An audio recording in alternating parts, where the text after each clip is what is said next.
mengenal lebih dekat Stasiun Ruang Angkasa Internasional atau ISS. Stasiun ruang angkasa terbesar yang dibuat umat manusia. ISS dibangun oleh konsorsium 16 negara dan 5 badan keluar angkasaan. Keenam negara yang ikut berpartisipasi itu adalah Amerika Serikat, Kanada, Jepang, Rusia, Brasil, Inggris, Prancis, Jerman, Belgia, Italia, Belanda, Denmark, Norwegia, Spanyol, Swiss, dan Swedia. Sedangkan kelima lembaga yang terlibat yaitu NASA dari Amerika, Roskosmos dari Rusia, JAXA dari Jepang, ESA dari Konsorsium Negara Eropa, dan CSA dari Kanada. Sejarah pembuatan Stasiun Ruang Angkasa Internasional atau ISS. ISS merupakan proyek yang diusulkan Presiden Ronald Reagan pada 1984. Tahap pertama pembangunan ISS dimulai tahun 1995. Sementara perakitan pertama dimulai tahun 1998. Stasiun Mir Rusia yang telah lebih dulu mengorbit yaitu pada tahun 1986 dijadikan terminal sementara untuk merakit ISS. Embrio pertama ISS adalah modul Zarya yang diterbangkan oleh roket Proton milik Rusia dan modul Unity yang diterbangkan oleh roket milik Amerika Serikat. Jumlah komponen besar ISS yang dirakit di ruang angkasa mencapai 159 unit. Semua ini membutuhkan dukungan penerbangan ruang angkasa sebanyak 1920 jam kerja EVA, 160 spacewalk atau perjalanan kaki di luar angkasa, dan dukungan antar jemput pesawat ruang angkasa dari berbagai negara seperti pesawat ulang-alik Amerika, Soyuz Rusia, roket Proton Rusia. Hingga saat ini, ISS diperpanjang masa aktifnya dengan menambah berbagai modul di luar rancangan awal seperti modul Nauka yang akan diterbangkan dan dirakit pada Februari 2017 oleh Rusia. Kemudian setelah Nauka terpasang, rencananya akan dibuat modul Uzlovoy yang dipasang di salah satu anjungan Nauka. Secara keseluruhan akan menambah masa ISS menjadi 400 hingga 440 ton. Jalur orbit yang dihuni ISS merupakan jalur milik bersama, yaitu Russian Orbital Segment atau ROS dan the United States Orbital Segment atau USOS. Masa pakai ISS menghuni orbit bersama ini sampai tahun 2024. ISS mengorbit pada ketinggian sekitar 400 km dengan sudut inklinasi 51,6 derajat. Tujuan dibuatnya Stasiun Ruang Angkasa Internasional atau ISS.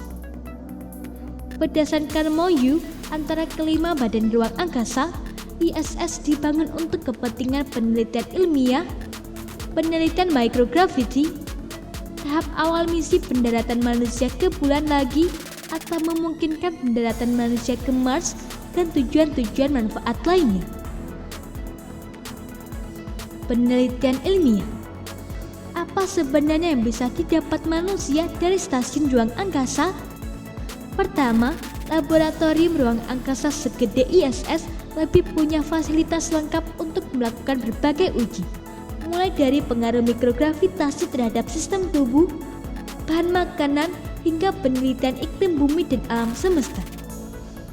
Studi mengenai iklim dan cuaca, geologi, atmosfer, peta vegetasi, penggunaan daratan dan sumber mineral, serta memonitor sungai, danau, dan lautan diharapkan bisa meminimalisasi kerusakan bumi akibat ulah penghuninya. Dari dalam Stasiun Ruang Angkasa Internasional juga, astronot dapat melakukan peneropongan jauh seperti dilakukan teleskop Hubble. Keuntungannya jelas, skala setting atau kerusakan komponen teleskop dapat diperbaiki dengan lebih mudah. Bandingkan dengan kejadian bergesernya optik Hubble tahun 1990 saat pertama mengorbit. dibutuhkan waktu 3 tahun untuk mencari cara agar kerusakan itu bisa diperbaiki oleh astronot.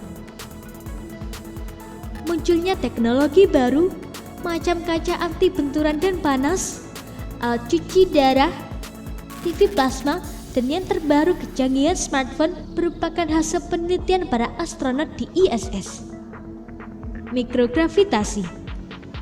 Mengenai efek gravitasi mikro, para ahli menemukan bahwa di lingkungan dengan gravitasi sangat kecil penyentuhan bahan material menjadi lebih baik hasilnya.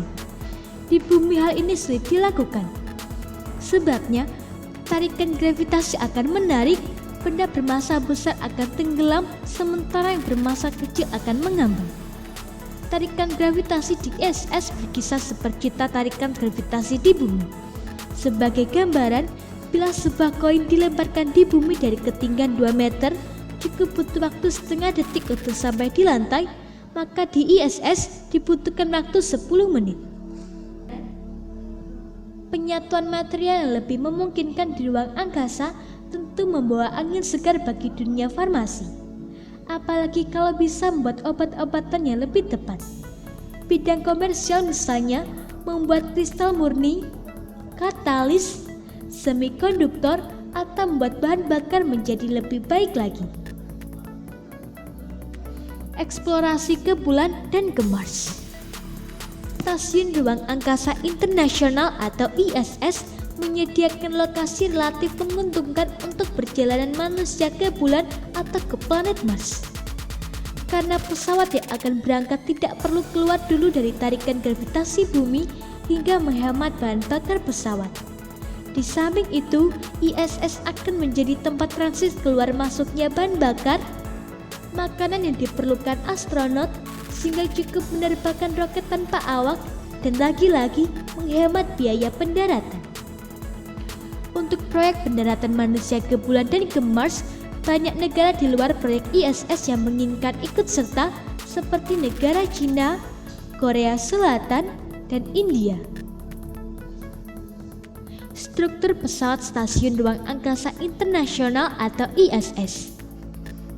ISS merupakan pesawat ruang angkasa generasi ketiga, di mana setiap modul di ISS dapat dirubah dengan modul yang baru, maka modul yang sudah habis masa pakainya atau yang rusak dapat diganti dengan modul yang baru.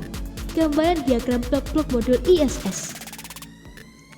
Warna biru merupakan modul utama ISS. Astronot tidak perlu memakai baju anti tekanan. Modul-modul yang menyusun Stasiun Ruang Angkasa Internasional atau ISS. Sampai saat ini, ISS terdiri dari 15 modul terpasang atau belum termasuk panel-panel surya. 2 modul tambahan direncanakan akan ditambah pada 2017, yaitu Nauka dan Usulful. Sedangkan 1 modul hancur saat diperjalanan oleh pesawat ulat-alik Columbia 2003 silam. Berikut ke-15 modul ISS. Zarya, Rusia, 1998. Berfungsi sebagai ruang kargo dan modul pertama ISS. Unity, Amerika Serikat, 1988. Berfungsi sebagai ruang kontrol pendukung lingkungan hidup, sistem listrik, dan sistem data ISS. Zvezda, Rusia, 2000. Merupakan modul pertama yang dapat dihuni astronot sebanyak 6 kru. Destiny, Amerika Serikat, 2001. Modul pendukung lingkungan hidup. Quest, Amerika Serikat. Berfungsi sebagai airlock atau ruang ganti baju sebelum melakukan spacewalk, dapat digunakan astronot untuk tidur. Pirs, Rusia. Berfungsi sebagai airlock, bongkar muat barang, dan pemeliharaan. Poise, Rusia. Berfungsi sebagai airlock, bongkar muat barang, dan pemeliharaan. Harmony, Amerika Serikat. Fungsinya hampir sama seperti Unity sebagai modul pengontrol dan penghubung. Tranquility, Amerika Serikat. berfungsi sebagai tempat daur ulang air dan oksigen.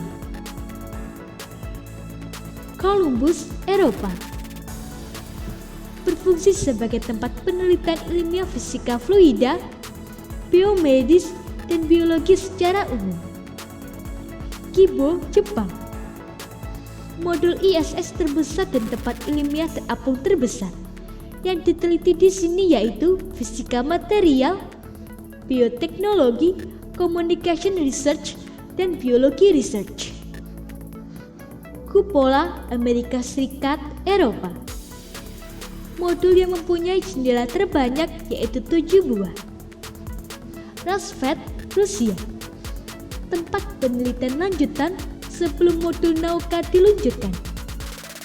Leonardo, Amerika Serikat, fungsinya hampir lebih sama seperti Tranquility, tapi lebih modern. Bigelow Expendable Activity Module atau BEAM, Amerika Serikat, merupakan modul terbaru yang diluncurkan yaitu pada 10 April 2016. Penjelasan mengenai stasiun ruang angkasa tersebut semoga memberikan wawasan mengenai teknologi pesawat ruang angkasa yang ada dan dikembangkan hingga saat ini dan masa mendatang. Semoga informasi tersebut dapat bermanfaat. Jangan lupa untuk klik subscribe untuk mengetahui video terbaru dari kami.